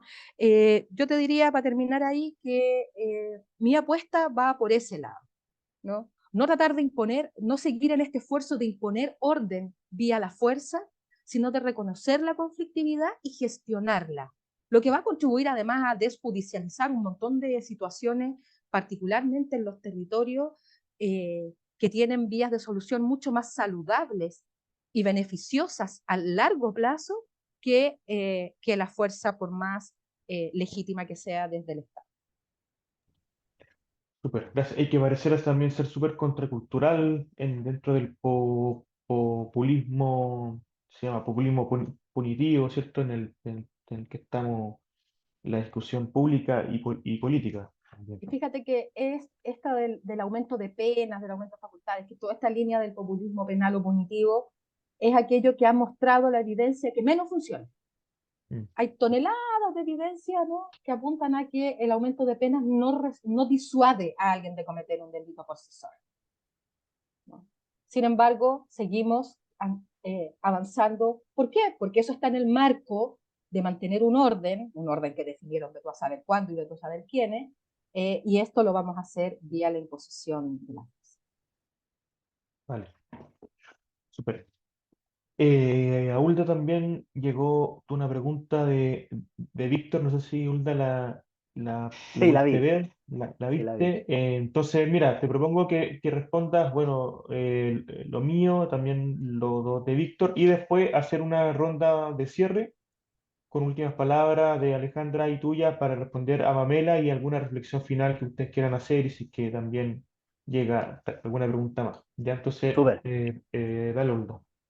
súper. A ver, tan bien interesante y desafiante todas las preguntas. Voy a sacar la más fácil primero, digamos, no por ello menos interesante, digamos, de si se puede medir en el fondo como los indicadores que plantea la justicia procedimental, se puede medir cualitativamente, y en Chile un poco los estudios que yo les mostraba y los propios que he encabezado uno puede plantear, son una medición cualitativa, ¿verdad? Que permite caracterizar, colorear, comprender, digamos, cuáles son los nudos, cómo se desarrollan estos eventos de trato no justo, digamos, en la justicia penal, pero existe en materia, perdón, en materia de experiencia comparada estudios cuantitativos que miden justicia procedimental, ¿no es cierto? Y que básicamente lo que buscan es correlacionar, digamos,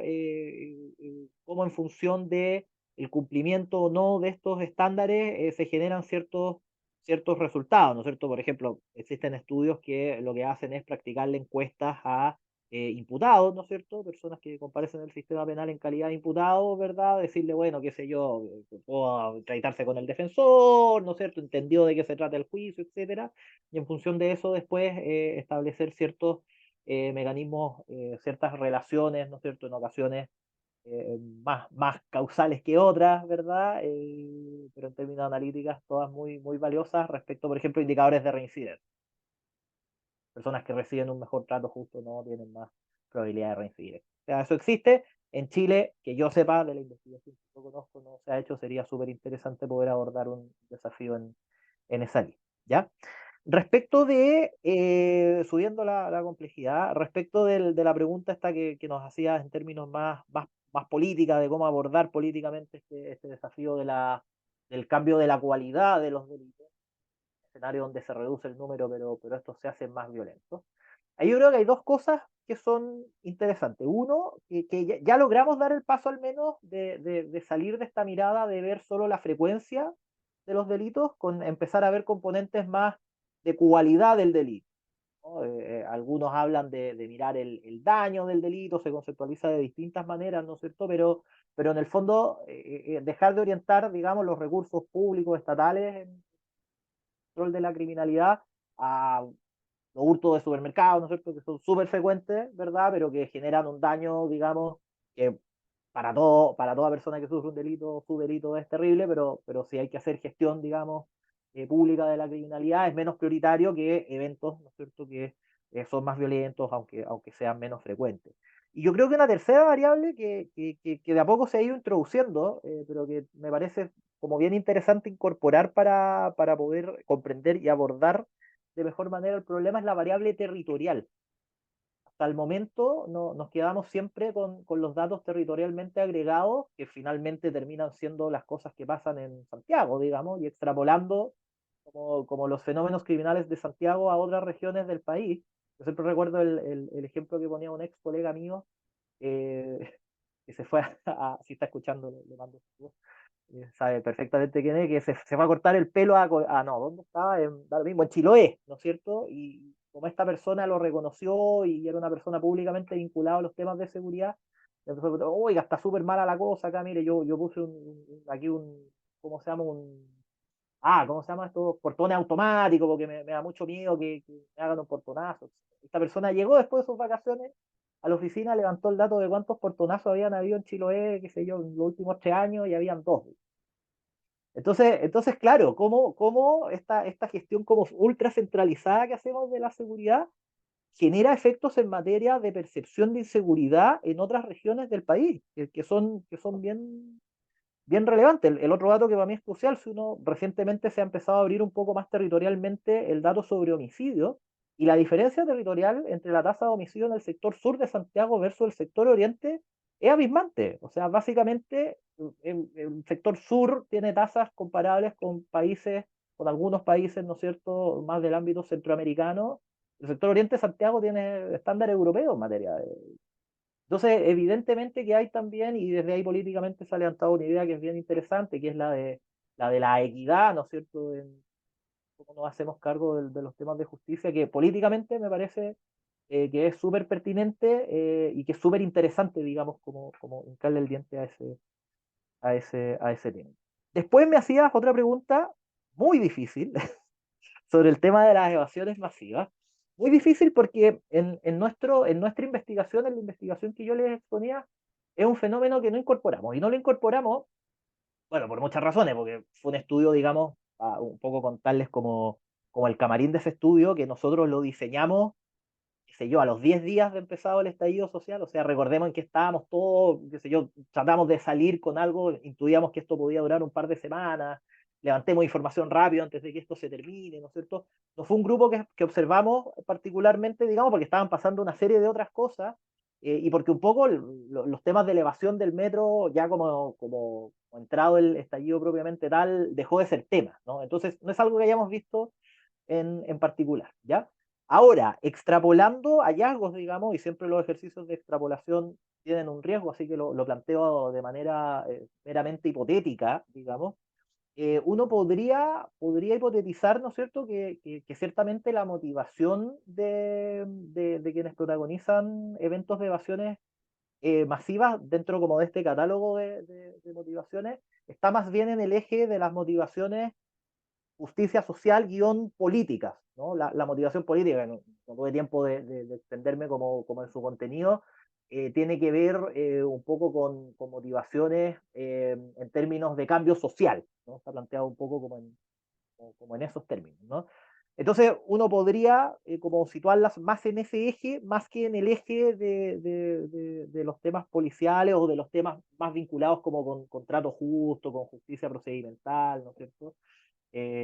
Claro, salvo que uno hiciera como una extensión, porque claro, la idea de trato justo siempre está planteado muy desde la justicia penal, ¿cierto? Uno podría plantear una especie como de percepción de trato injusto en términos de justicia social, ¿ah? Si uno quisiera como estirar un poquito el chicle respecto del concepto, pero en particular, por lo que tiene que ver con mi presentación, posiblemente responde a un fenómeno distinto. Y por último, para ir terminando, respecto a las dos preguntas que hace Víctor, que las voy a leer rápidamente para refrescar la memoria. Perfecto. En relación a lo del código ético, a ver, un poco la idea, la propuesta, una propuesta de política pública, hay que, digamos, diseñarle, darle una bajada probablemente un poco más concreta, pero un poco está inspirado en algo que se hace en materia de colegiatura profesional, digamos, en otros países, no solo en el ámbito del derecho, sino que en el ámbito de otras colegiaturas, digamos, que es tener estándares éticos para el ejercicio de la profesión, ¿no? En el caso de Chile existen ciertos estándares éticos para el ejercicio de la profesión de abogado, pero que están planteados en términos más bien genéricos, ¿no es cierto? Y pensados no tan específicamente para las problemáticas penales y menos para las problemáticas que tienen que ver con trato justo, ¿no es cierto? Pero ciertamente podría, respondiendo a tu pregunta, incorporar en ese sentido a la actividad de los defensores particulares y de los abogados querellantes, pensando que estos son estándares que se establecen en el marco de una colegiatura que, bueno, en Chile por otras problemáticas no es obligatoria, una serie de cuestiones, ¿no es cierto? Pero que está pensado para los profesionales que se desempeñan en la profesión más que para funcionarios públicos. Entonces podría incorporar perfectamente el actuar de los defensores o los abogados particulares, ¿no es cierto? Y respecto de los choques éticos, claro, evidentemente que hay choques éticos, especialmente como en contextos como nuestra justicia penal, que es una justicia donde predominan los componentes de justicia negociada, ¿no es cierto? Donde el 85-90% de los casos termina no en juicio, sino que en base a distintas clases de negociaciones entre los actores, pero eso también puede ser perfectamente regulado desde una perspectiva ética, o sea, hay ciertas cosas en el ámbito o sea, no es incompatible tener estándares éticos con que hayan mecanismos de negociación, ¿no? A eso apunto, ¿no? O sea, hay ciertos límites dentro de los cuales puede haber una negociación, ¿no es cierto?, dentro de ciertos estándares éticos y otros que evidentemente la exceden. O sea, es súper común y con esto termino, ¿no es cierto?, en la práctica del sistema penal de los Estados Unidos, ¿no es cierto?, que es donde más se ha denunciado y también estudiado esta cuestión, como por ejemplo se hace un abuso de los procedimientos de reconocimiento de responsabilidad, de lo que aquí serían los procedimientos abreviados, respecto de las personas que están en prisión preventiva, o al revés, planteado al revés. Cómo se utiliza la prisión preventiva, ¿no es cierto?, para forzar el cierre de acuerdos en contextos negociados. Entonces, esa y otras prácticas perfectamente, a mi juicio, podrían ser objeto de un estándar ético y creo que las otras preguntas que quedan Sí, podrían ser más pertinentes para Alejandro.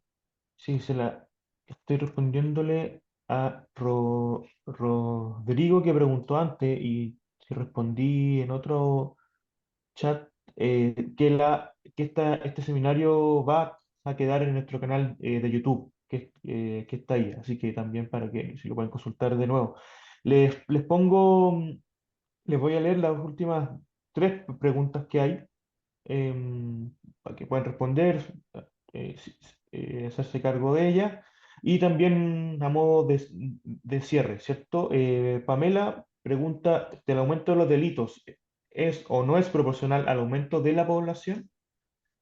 Y también tiene una reflexión sobre el aumento de la violencia con perspectiva histórica y social, en el entendido que históricamente el hombre ha sido violento, guerras, dictaduras, genocidios, y en la actualidad los distintos tipos de violencia se están visibilizando y reprochando, y por ello incluso se catalogan a las nuevas generaciones de sensibles, entre comillas. A ver si hay alguna reflexión que se pueda hacer respecto a eso. Y Víctor pregunta sobre el populismo punitivo para ambos.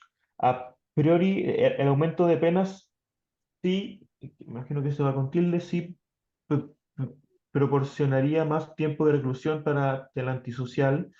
Es una apuesta que consideran válida, decir que disuade el crimen no por supuesta propuesta denunciativa, sino por su eficacia judicial a mayor tiempo de seguridad. Alejandra y Hulda, para Voy.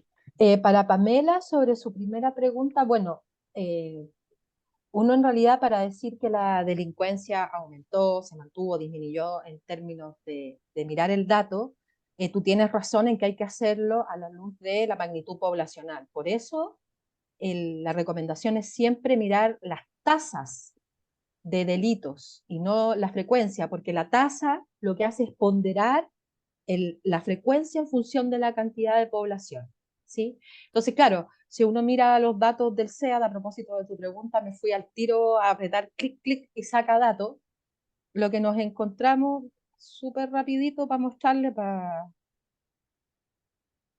es esto.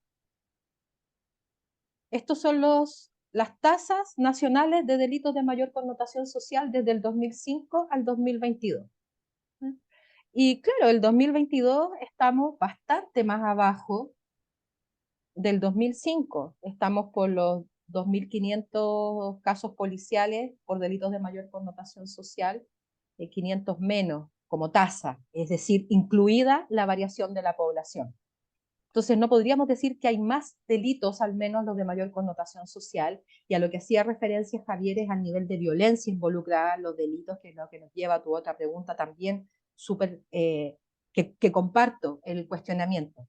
Si miramos históricamente al ser humano, la violencia era la forma de resolver cualquier problema. Y así lo hicimos durante siglos y siglos. Y lo hicimos así hasta que el Estado moderno surge para hacerse cargo de esa violencia. Toda esa violencia la asume el Estado y va a resolver los conflictos utilizándola, pero nosotros quedamos desprovistos de ella. O sea, ya no podemos resolver nuestros conflictos legítimamente ni legalmente por medio de violencia. Si miramos los datos de homicidios, por ejemplo, en Chile, tenemos muchísimos menos homicidios que hasta mismas alturas del siglo pasado. Los homicidios bajan en Chile en la década del 40, 50, significativamente. Entonces, incluso desde esa perspectiva, pareciera que hay mucho menos violencia que antes, pero lo que suele ocurrir es que nuestra mirada no es histórico, con perspectiva histórica, sino que nos quedamos en tiempos más acotados del reciente. Entonces, por ejemplo, para afirmar que hay más violencia, no solo miramos la cantidad de homicidios, que ha aumentado efectivamente, y en el año 2020, muy raro que haya aumentado en Chile tanto el número de homicidios, sino que además miramos cómo se cometen los homicidios. O tú dirás, bueno, un muerto al final del día es tan violento independiente del medio. Pero ocurría que en Chile era uno de los pocos países, si es que no el único de América Latina, donde el arma de fuego era marginal su uso para cometer homicidios. Y hoy día ha aumentado. Estábamos en el orden del 20% de los homicidios se cometían con armas de fuego y hemos superado el 45%. ¿No? Entonces, eso habla de una violencia criminal más más violenta, aunque sea, o de una gestión de la criminalidad más violenta vía la presencia de armas de fuego, ¿sí? Que se usen los robos, que se use, perdón, armas de fuego para cometer robos. Siempre se dijo Chile es un país de ladrones, internacionalmente conocido por eso, pero ladrones muy finos, muy delicados, te robaban el celular. A mí cuando me robaron mi celular me di cuenta cuando fui a pasarme el dedo por la mano y no lo tenía, ¿no? Y eso, aparentemente, voy a decir, tomando la palabra de las autoridades, porque no he tenido acceso a datos que me permitan afirmarlo de manera directa, más allá de constatar lo que les digo sobre los homicidios, eh, y eso parece haber cambiado, que son situaciones que se veían con mucha frecuencia y con mucha preocupación en países donde había una prevalencia de uso de armas de fuego mucho más alta, que todos o la mayor parte de los delitos tenían asociadas armas de fuego, incluso robarte un celular. Entonces, eso parece estar cambiando en nuestra sociedad, cambiando respecto de lo que ocurría hace 15 años, 20 años e incluso un poco más atrás. Y, y la otra pregunta de la pregunta de Víctor sobre la capacidad de disuasión eh, judicial. Las teorías de la elección racional, que son las que sostienen que el aumentar el costo de que cometer un delito disuade a quien pretendiera cometerlo. O sea, si yo evalúo cuánto voy a ganar, pero cuál es el costo, ¿no?, de cometerlo, si me pillan, me juzgan, me meten preso, al final de esa cadena está el cuántos años voy a cumplir. ¿Sí? Entonces, en ese balance, o sea, que yo también cuestiono mucho, incluso el supuesto del balance, porque no digamos que opera para todo tipo de delito una decisión racional en estos términos. Incluso en ese balance lo primero que se mide es cuál es la probabilidad de que me detenga. O sea, puedo tener 100 años de condena, arriesgar 100 años de condena, pero si la probabilidad de que me detengan para ser sometido a juicio es de 1 en 1 millón, la verdad es que pueden tener 1 millón de años de condena y no va a ocurrir un efecto disuasivo en ese sentido. Ahora, por la inhabilitación, que eso reduzca la inseguridad, que reduzca los delitos vía la inhabilitación, mira lo que estamos observando en las cárceles, delitos que se cometen no solo dentro de las cárceles en abundancia y de lo que conocemos muy poco o casi nada. La tasa de homicidios al interior de las cárceles en Chile supera la de El Salvador, la de Brasil, la de Perú, la de los países con cárceles o con violencia criminal más instalada. El homicidio en cárceles en Chile es mucho mayor en términos proporcionales. Y ya otros delitos, extorsiones, telefónicas. Entonces, no digamos que la cárcel es justamente, que la cárcel esté sirviendo siquiera para que quien está privado de libertad deje de cometer delitos. Porque encuentra la forma de cometerlos afuera, vía terceros o vía medio electrónico, o los comete dentro de la cárcel. Entonces, ni por anga ni por manga parece ser esta la forma, y esa es la crisis de fines de los años 60 y de los años 70, cuando se publica este famoso artículo del Nothing Works. La cárcel no sirve para reducir los delitos. El sistema penal por sí solo no es capaz de reducir la criminalidad. Por eso es que se comienza a implementar políticas públicas en el ámbito de la prevención focalizada en grupos de riesgo, adolescentes, ¿no?, vinculados a pandillas, se comienza a trabajar en criminología ambiental, diseño urbano seguro, patrullaje focalizado y ya no aleatorio en las policías, mecanismos de supervisión de las policías, etcétera. Porque esa perspectiva tradicional del sistema de justicia es insuficiente. No hay que dejarla de lado, hay que mejorarlo, hay que lograr que cumpla con su cometido, pero aún así parece no dar abasto.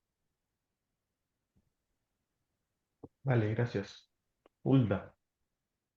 Sí, no, muy, muy cortito porque en realidad, bueno, honor al tiempo, pero además porque Alejandra lo explicó de manera impecable. A mí me gusta agregar para comprender bien este fenómeno que es bien intuitivo, ¿no? Como de, bueno, metamos más gente a la cárcel para que haya más seguridad, ¿no? O dejémoslo más tiempo porque así esa persona va a estar menos tiempo en la calle, ¿no? Que son ideas como que desde la intuición hacen mucho sentido. pero apelando también a un ejemplo, y desde ya todo lo que dice en términos de evidencia, Alejandra, es totalmente cierto y está súper archi estudiado, especialmente durante la última década. A mí me gusta poner el siguiente ejemplo, ¿no? Uno normalmente está siempre viendo como unidad de análisis al sujeto que ingresa a la cárcel.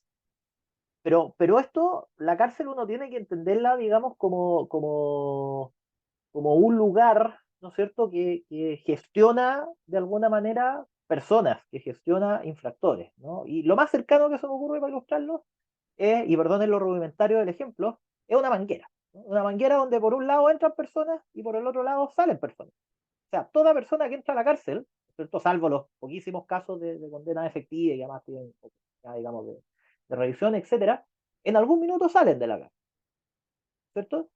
Entonces, en definitiva, cuando nosotros a nivel de política criminal, ¿no es cierto?, decimos, bueno, vamos a aumentar la duración de las penas, lo único que estamos haciendo con esta manguera es meterle más agua, ¿no es cierto?, o hacer más largo el tubo. Pero en algún minuto, ¿no es cierto?, el agua que sale va a ser más o va a ser menos en función de lo que hagamos al principio, ¿no?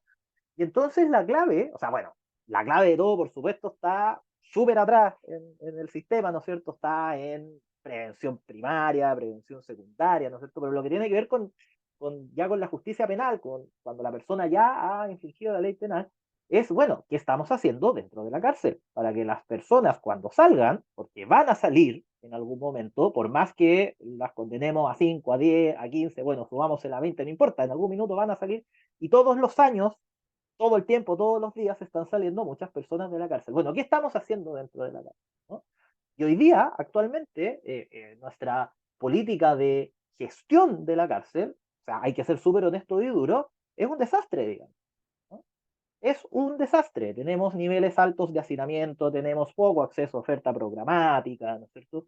Entonces, lo único que podemos esperar metiendo más personas a la cárcel hoy día en este estado, e incluso dejándolo más tiempo, ¿no es cierto?, es que salgan, digamos, más personas con carreras criminales más consolidadas, ¿no es cierto? Entonces, básicamente, no, toda esa clase de políticas, digamos, muchas de las cuales actualmente se están discutiendo en el Parlamento, lamentablemente, es dispararse a los pies y es un pésimo negocio, digamos, no en el largo plazo, en el corto plazo. Súper.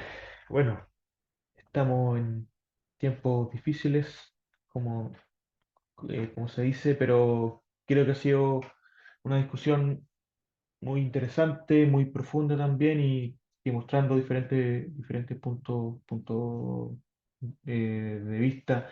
Les agradezco, Alejandra, Hulda y a las personas asistentes a este seminario. Esto va a quedar disponible la próxima semana en nuestro canal de YouTube, que pueden ver que ya hay muchos seminarios realizados anteriormente que están disponibles. También invitarlo a nuestra plataforma de Asuntos Públicos, donde continuamente estamos difundiendo también investigaciones, reflexiones en esta materia y también otras. Que tengan una buena tarde y nos veremos en una próxima ocasión. Que les vaya bien. Muchas gracias. Gracias, Javier, gracias a todos. Muchas gracias, hasta pronto. Chao, Hulda. Chao, Adiós. chao.